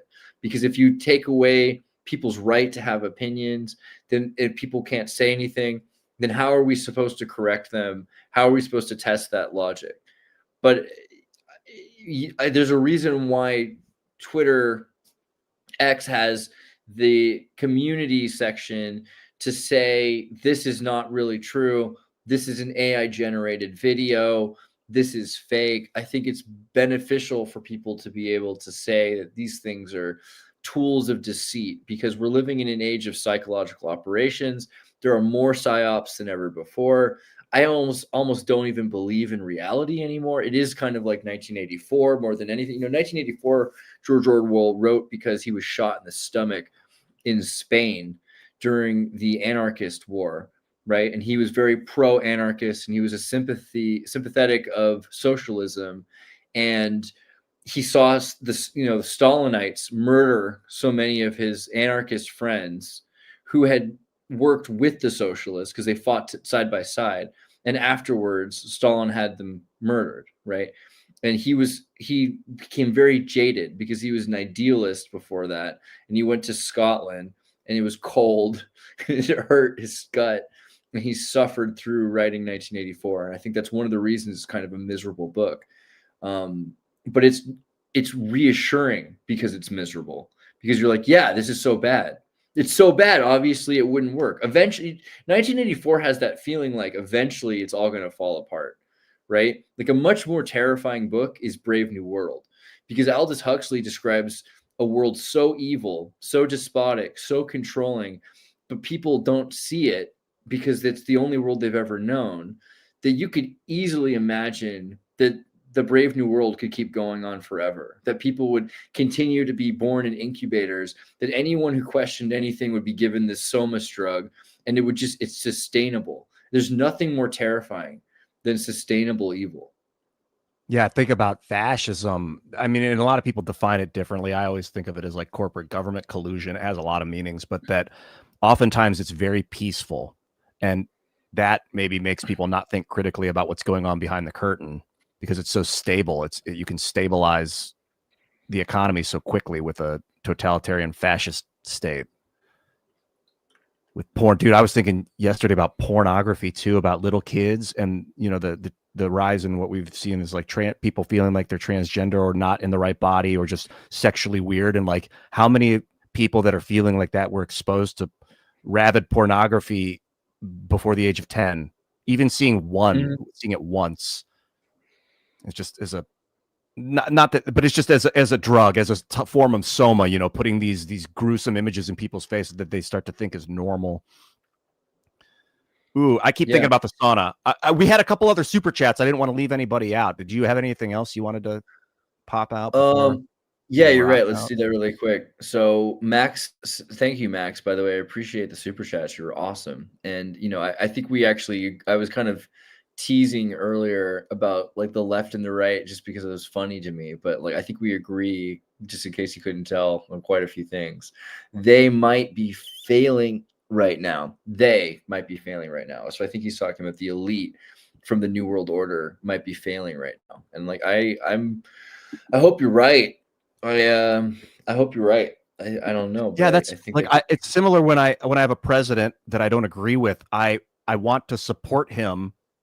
I don't want our military commander to fail, but it's like if I don't like what he's commanding people to do, I want it to not happen, but I don't really want him to fail. I don't want the system or the president to fail on the job, because that could be. But I don't know. You kind of got to go into the nuance of the definition of the term fail. Yeah. And also the idea, like, I think the nuance of the New World Order, because, the guy who said that originally, like George Herbert Walker Bush, who was the leader of the CIA during the Kennedy assassination, right? We have a very real opportunity for a New World Order. Well, that guy's dead, and a lot of the people that we associate with the New World Order are a part of the Old World Order. And maybe part of the New World Order is all of them are dead. And we're the people now. It's possible that the New World Order isn't them. It's possible we are. And that's, I think, a scary thing to acknowledge, is that it's sort of like Che Guevara and Fidel Castro taking over Cuba. You very quickly, if you replace all the dictators, become the dictator. And so we have to be very careful that we're decent people and that we don't leave out the next generation, because it could be the New World Order of the children of corn, the children of the corn. Yeah, they didn't. in the 60s, 70s, and even in the 80s, I mean, I don't think that they conceived of the internet, and that maybe they knew because the military has been working on internet since the 60s at least, but I don't think they understood the social impact it would have on the formation of world order in general. So they had this idea of military dominance behind the curtain. You wouldn't really know. You just do what the TV told you. Now all of a sudden, the paradigm is altered so drastically that what we used to talk about, we're making a new world order, is now it's just like up for grabs.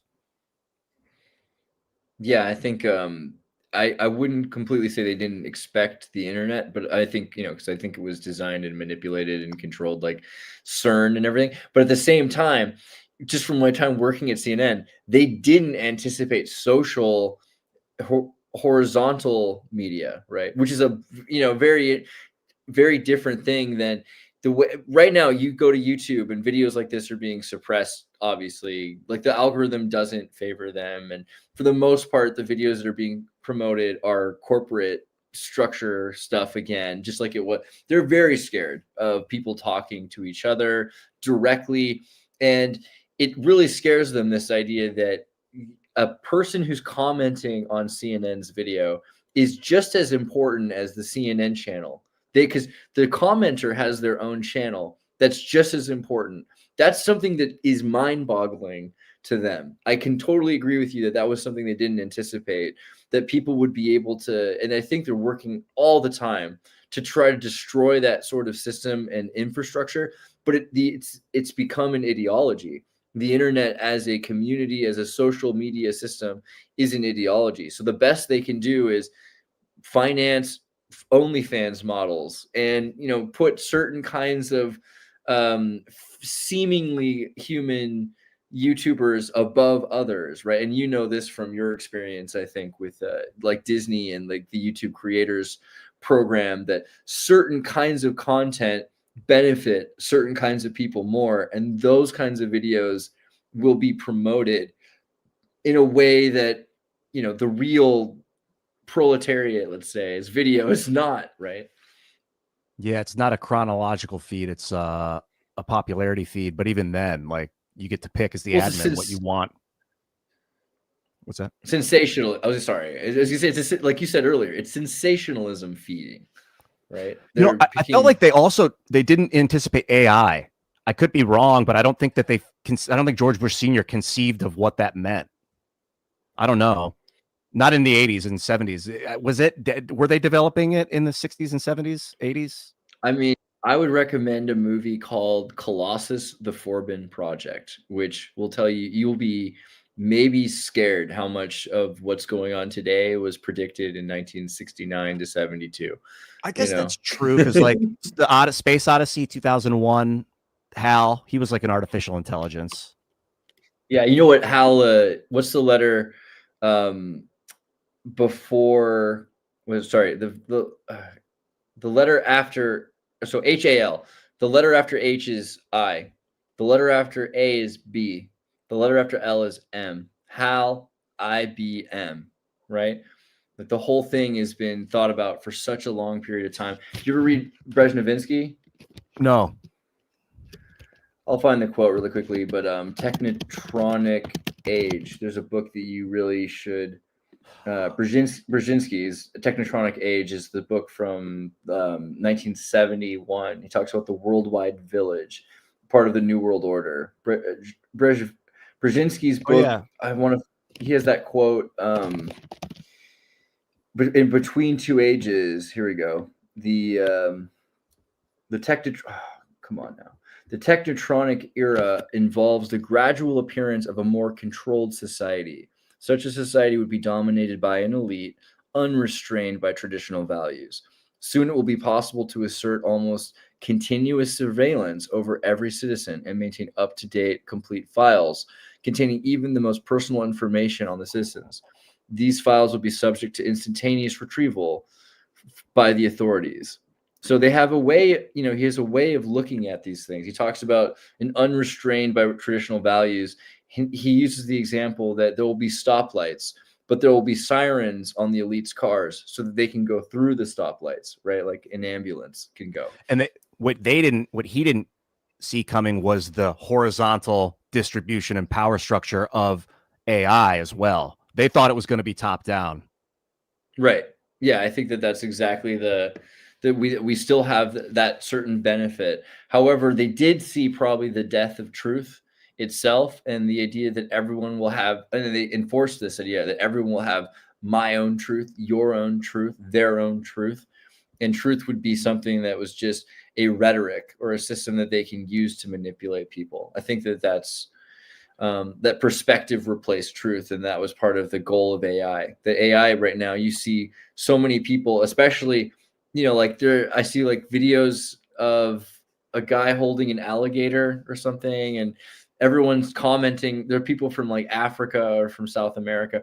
They have no idea. There's like, this is real, right? Or your mom's generation, like my mom's generation, they don't know like necessarily what's real or not, and they completely buy into they see it. They believed the moon landing. They believe September 11th. Why wouldn't they believe AI? So I think that part they predicted that. They just didn't understand that people would have such direct access to making and generating content themselves. But it's beneficial to them, because the less people can believe in something, the more that they can control people. Are you familiar with the trivium by name? What that means? Trivium. This is worth looking into if you're not. I believe it's an ancient Greek, indicating the three pillars of communication or persuasion. Maybe it's particular communication: grammar, logic, and rhetoric. Rhetoric being persuasion, grammar being formation, logos. Yes, this is fascinating stuff. It's come up a lot because I saw a video of Charlie Kirk. His wife asked him, "What's your daily wisdom today?" And he was like, grammar is more important than you realize. That was yesterday. I saw that. Today we're talking about rhetoric, and it just makes me think of the trivium, that they've broken it down to these three aspects. Maybe we could enhance this and add more ways but I find that to be very fascinating. Yeah.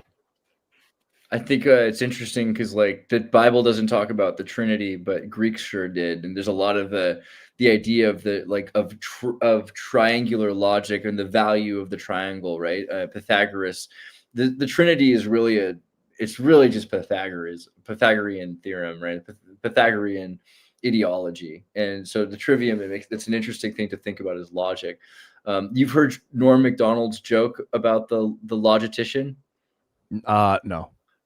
So his neighbor moved into his house, and he meets his neighbor, and his neighbor says that he's a logistician at the school. And he's like, well, what does a logistician do? And he's like, well, he makes syllogisms. So let's say, do you have a dog house? And then Norm Macdonald says, yeah, I do. He's like, well, then that would infer that you have a dog. And if you have a dog, you probably have a family. If you have a family, you probably have a wife. If you have a wife, that means you're probably a heterosexual. And he's like, well, that's amazing that from the fact that you have a doghouse, you can figure that out.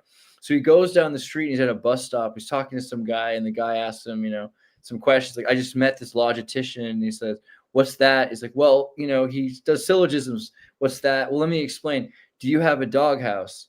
He's like, no. He's like, oh, so you're gay. Yes. That's like saying that's what you would call illogical, because the opposite of logic is not true necessarily. It's not not necessarily truth. I'm trying to think of another metaphor for that. Syllogisms are a system of presumptions. Oh, syllogisms. Socrates did that a lot. If you read, especially his speech when he defended himself, when they were trying to kill him, like arrest him and put him out of his life, he would say, if this, then that, therefore this, and this, because this and this. And he would just steamroll his supposition as if it were truth into people.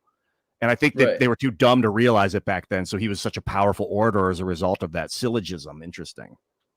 Yeah. I mean, so I think it's really important to study Greek philosophy and Hellenism more and more, because these are the tools that are used to manipulate so much. I mean, it used to be like debate, for instance. Debate used to be like two of us would study Plato or study like Diogenes. We get to a certain point of really being brilliant Stoics. Then we could, like a musician travels to a town, we would go to to a town. There would be people arguing in the town, and they'd say, what are you guys arguing over? And like, well, I don't know, we're arguing over, women's rights, or we're arguing over, how many hours a week people should work, or, okay, well, if you give us some money, then we'll argue that for you. We're really good arguers. And then you and I would just take a coin and flip it to decide which side we were arguing for. Didn't matter. We didn't have to have the bias to care which was the right side. We would just argue it. And then they could see that, and they would decide as a collective what the truth was and what they really grasped as the most important parts of that argument. And this is a big part of what debates are like for people. But we today pretend that you have to have an emotional investment in what side you're debating, that you have to believe in what you're debating. Most politicians, I don't think, are doing that. I think like George Bush and John Kerry were just taking positions. They didn't really it wasn't that important to them. It was more about getting the audience to decide and to test the waters about what people wanted. Yeah, in school debate, they would give you the thing you're going to be debating, and they would tell you what side you're going to be on before the debate. And then now we have what do you call it? Ideological debate, when people are debating what they're, and then if emotions get involved, it clouds the logos or the rhetoric or the trivia. Yeah, but it's also really useful to use people and exploit people's emotional, because most people aren't very logical. So exploiting people's emotional plights can be really powerful. You're like, well, if you are for this, then it's going to hurt babies. And you don't want to hurt babies, do you? Don't you? Look at this picture of this cute baby. By doing this, you're going to, this is Billy. Billy's going to die because this is basically the way things work. I remember when they had like Bush on TV versus, I think it was versus John Kerry. And in 2004, and at a certain point, the commercials were just pictures of wild wolves in the dark, and like, the wolves are coming for you. And it's like, yeah, well, I don't want to be killed by wolves. I better. I think that's basically, a lot of people are pretty simple. Is that considered rhetoric? Doing things like that? Yeah, I think to an extent, but it's a bit more and less than rhetoric, because it's emotional manipulation. It's exploitation of the opponent based on on illogical things, because so many people, it's a mash of using psychoanalysis and manipulation, very similar to Edward Bernays. You know how Edward Bernays, originally when people were selling things, you'd say 4 out of 5 doctors recommend this product, right? This is the toothpaste, and then or this gum, and now it's like, if you have this gum, you're gonna feel like you're having sex, right? Like that's psycho manipulation based on what they understand about a person. So like rhetoric would be if you were going to do something and it was going to cause 800 million children to have a better life, but 6 children were going to die. And then the other person goes, if you vote for that, children will die. Those 6, they're leaving out that 6 children and the 800 million will survive and do better, but they're just telling you it's a rhetorical. Because I used to think of rhetorical that meant redundant. It just means that you're persuading people, and then you're not violating the laws of logic. You're just giving them a piece of it. You can. All that rhetoric really means is the art of persuasion. So you can say that telling me that this car is going to get me laid, or that this car will make me safer. A lot of the time for women, if you're selling a car, you're not trying to have sex. A woman's trying to feel safe. Well, this car will make sure that you get home. If there's a problem with the tire, you can get to the next light. It's going to have OnStar, and they'll come put your tire. It's a safe thing, right? This is rhetoric, right? So you're appealing to the values of the person that you're arguing with, and they might not be logical persons. Most people aren't.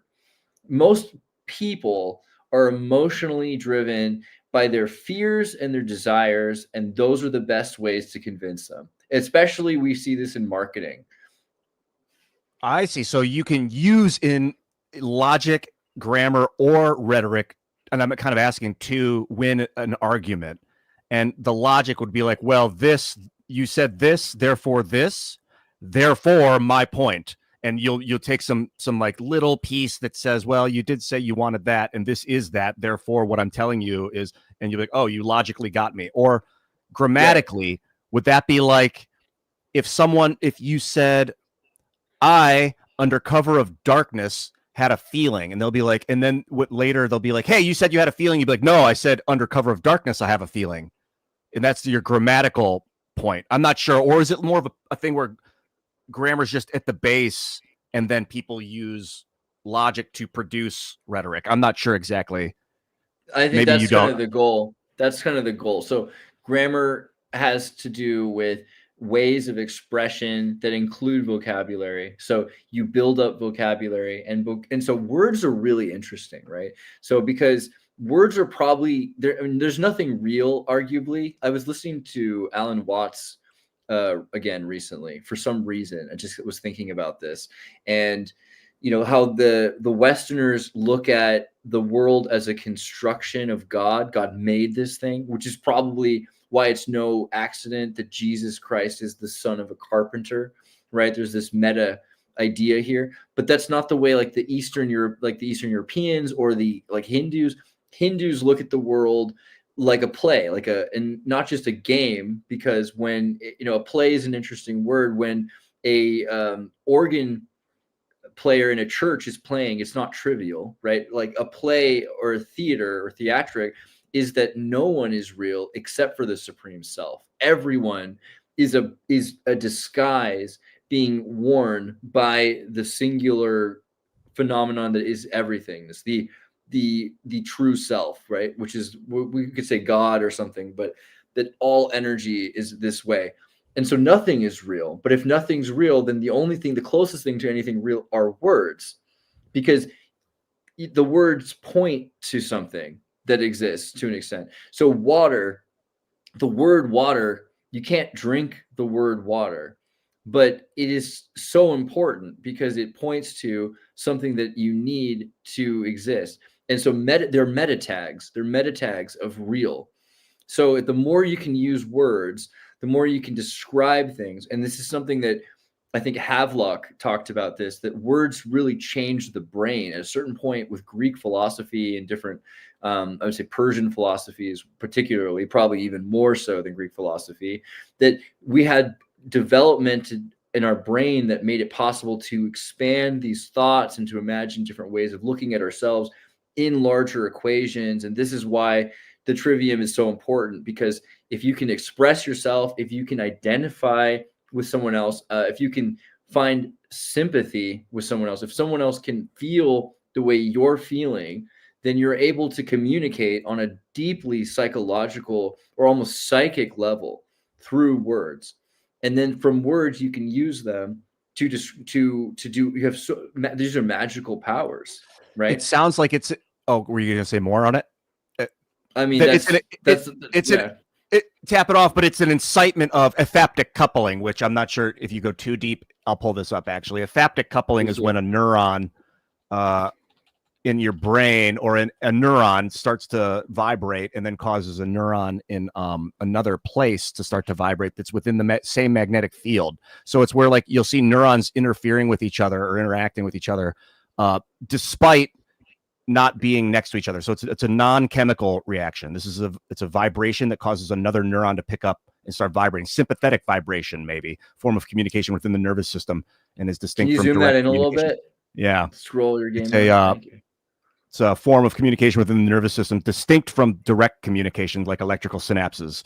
You get one neuron starts to vibrate, and then another one somewhere else will. And they've done it within, like, the brains of mice. One neuron in one area of the brain will cause another neuron to activate. That's happening just through the magnetic field. And I wonder if humans within the Earth's magnetic field are having a similar thing, that words are inciting or like hitting the gas pedal on this process.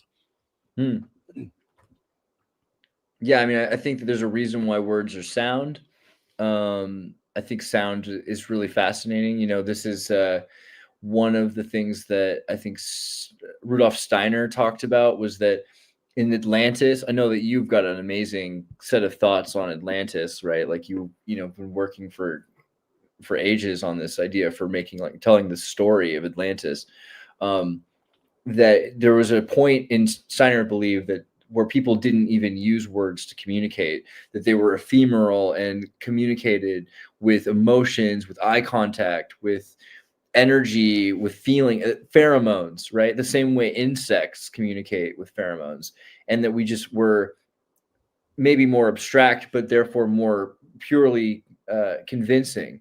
And eventually a group that were able to use grammar and logic and persuasion, rhetoric, were able to convince and control and to empower and to kind of wire and program people into ideologies, into religions, into beliefs where many people believed these same ideas, and they were fighting against each other, and they were able to control and destroy their society basically because they started using words. And that some people learned this sooner than others, which is why they were in power, and other people took longer to gain that skill, right?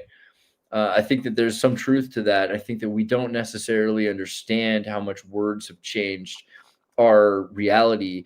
And we really, I think Zizek, Slavoj Zizek talks about this, that it's perversion. Words are a perversion of reality, because my description of water, you cannot drink it. It's not really what water is. If you were to take your experience, like a sexual experience, and to use neural link to have me feel exactly what you felt, would that be the same or as good even as a poem that you write about your experience? I think honestly, erotic literature from the 15th century is more sensual and more erotic than pornography is today, right? Because it describes tactile experiences that we don't in pornography today is, aside from being, I think, weaponized assault of a people, it's a very interesting visual, because you want to see in pornography. So you'll have the picture, you'll have some, usually when you have sex, you want to touch someone and get all this tactile experiences, but you'll never see that in a film about pornography, because that would cover up the other person. So what you have is it's like two butterflies mating. You have only the genitals touching as infrequently as possible, so that you can see this person here with his muscles and her there with her breasts and her body. It's a visual art form. It's a visual perversion. And words are another kind of perversion where you're describing feelings. So feelings are such a powerful thing to describe. It's probably the most powerful thing. It's a perversion that really gives you a better grasp of, I was going to say about pornography, but like the feeling of something, right? If the feeling of love, the justification, like the deliciousness of food, can an Instagram photo really explain to you as well as a cookbook can the taste of something? I feel like this is why people watch all this food porn. They just see all this disgusting food being made now all the time, like completely gross food, where it's like you put all this cheese whiz inside of a piece of bacon, inside of a turkey, inside, you boil that and you deep fry it. It's like, this doesn't, have anything near the experience of explaining to me a succulent pig with an apple in its mouth at Christmas Day in the 1500s, like the way that words are more powerful for that reason. And they say a picture is worth 1,000 words, but what words are being used in that picture, I guess, is but the thing about words is that there's tone. Well, not always, because there's also books and literature where tone is irrelevant, but I guess you might be able to argue that there's tone in the way things are written, but I'm not using tone in that terminology right now. That a picture has no tone. A picture might have like a color, tone to the color or something like that, but the tone of the voice, especially the spoken word, the way that it's told intimates the deliciousness of the food in a way that an image can't or usually doesn't. I like what Elliot just said here. A symbol is worth 1,000 pictures. I think that's a really interesting sentence. I'll have to think about that one a lot. Yeah. What is the etymology of that word symbol? A symbol. I don't know if it's worth pulling up at the moment. I think etymol online. I'll go. Let's go look it up really quickly. Symbol etymology. Symbol, creed, formal summary of religious belief.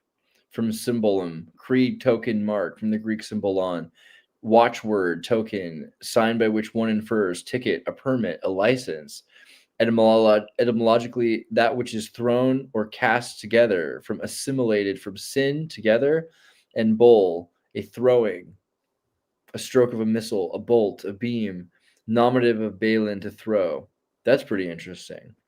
Yeah, and then Creed. in that sense, to a sign that infers something is worth many, many words. I mean, you would create a symbol out of many words, I would think.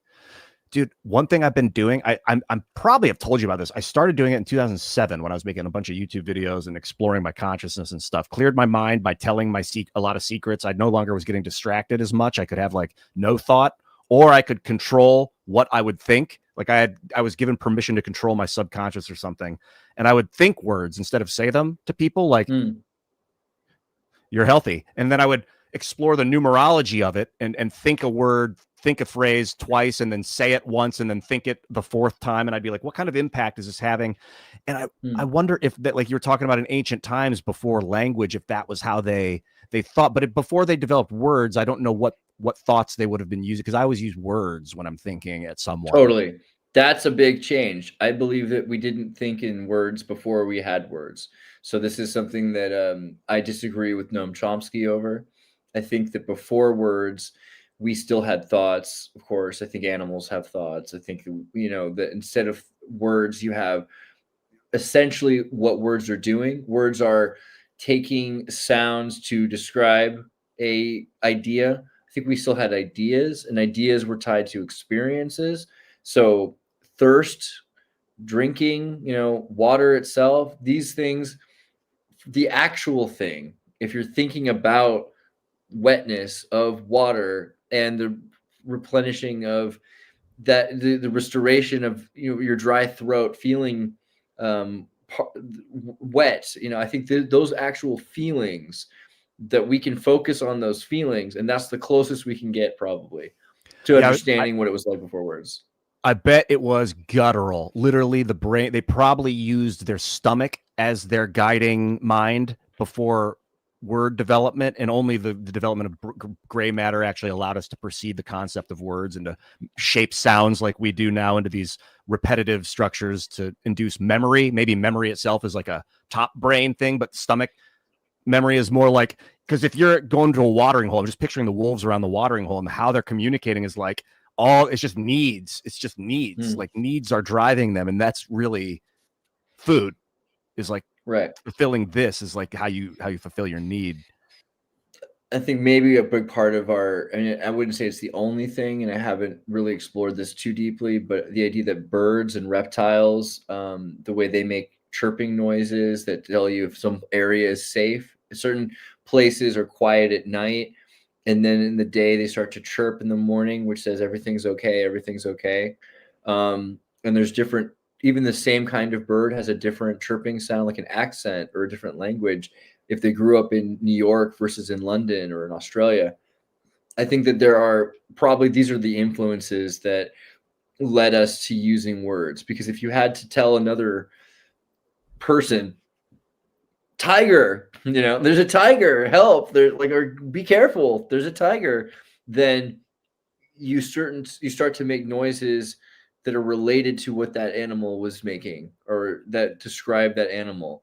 And at a certain point, those ideas get so nuanced that you end up with grammar, which is this expression of abstract ideas, right? And the abstract ideas, that's why we have so much metaphor and symbology that makes it possible for us to use analogies. And analogies lead to logic and lead to syllogisms, and can lead to using one set of realized practical ideas for something else. So if you take like a structural design, you'll use a scaled drawing where one square on graph paper represents a meter in real life of a building, and they'll design a building and it's at scale.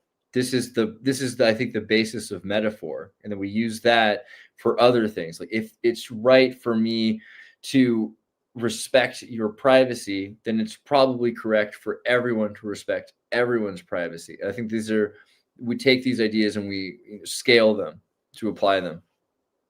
Oh yeah, to sociological morality, essentially. Like, what do I want to happen to me? Now let's scale it out to society in a functional way. And then they figured out you can't force it on people, or it's like better to kind of inspire rather than force, or maybe it's just a different method of purveying or of producing changes in thoughts. I really should go.